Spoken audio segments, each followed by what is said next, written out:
బలోపేతం చేసి దాని మీద ఏదైనా అభివృద్ధి రావడానికి లేకుండా డైరెక్ట్ గా హైకోర్టుని ఆశ్రయించాలని వీరితో చేశారు.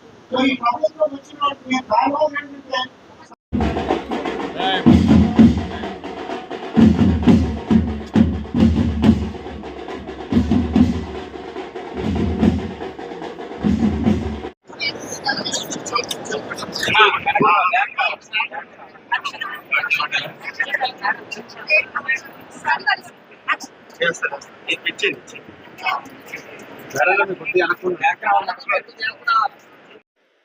నేను 42 సంవత్సరాల నుంచి రాజకీయాలు ఉన్నాను.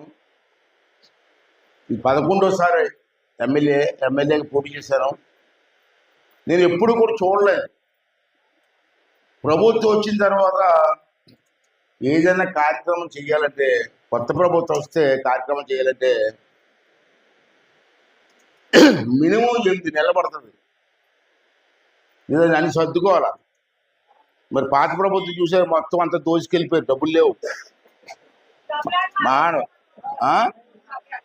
డబ్బులు లేకపోతే వాళ్ళకి ఇచ్చేవాళ్ళ. ఇప్పుడు మొత్తం దోచుకెళ్ళిపోయాడు, ఖజానా ఖాళీ అయిపోయింది. 2,71,00,000 చిన్న అమౌంట్ కాదు. ఈ అమౌంట్ అంతా మండలం అంతా వచ్చినాడు. 2,71,00,000 ఇస్తుంది. మొత్తం డబ్బు ఇచ్చాను. 2,75,00,000 శాంక్షన్ ఇచ్చాను. మీ సర్పంచ్ గారు, మీరు దగ్గరుండి పని చేయించండి. ఎక్కడ ఫాల్ట్ రాకూడదు. ఎక్కడ వర్షం పడినా పసుకెళ్ళిపోవాలా. ఇక్కడ ఆగడానికి వీల్లేదు. అందుకే ఇచ్చానమ్మా. నువ్వు ఊరు కోసం అంటే జరిగిన నా ఇల్లు ఏమైంది? నాకు ఇదే ఆఖరి ఎలక్షన్. మళ్ళీ ఎలక్షన్లో నేను పోటీ చేయను. అంచేత ఈ 5 సంవత్సరాల్లో అన్ని పనులు చేసి మీ రుణం తీసుకొని వెళ్ళిపోతాను. అంటే సహకరించండి. రాజకీయాలు చేయకండి, నాకు తలనొప్పి తేకండి.